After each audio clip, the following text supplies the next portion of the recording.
জাহাজ বাইরের পানির জন্য কিন্তু ডোবে না। ডোবে হলে যখন জাহাজের ভিতরে পানি ঢোকে তখন জাহাজ ডুবে যায়। তো ঠিক আমাদের জীবনটাও তাই।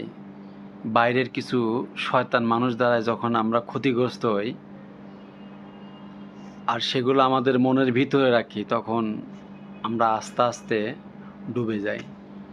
আপনি শুধু একবারই ভাববেন যে এগুলা বাইরের জিনিস বাইরে থাক, দেখবেন আপনি ভালো থাকবেন। জাহাজ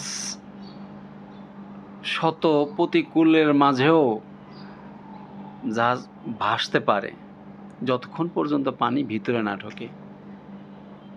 তেমনি আমাদের জীবনও তাই। যত বিপদ আসুক, টেনশন করেন, সব বাইরে বের করে দেন, দেখবেন আপনি দিন শেষে ভালো থাকবেন।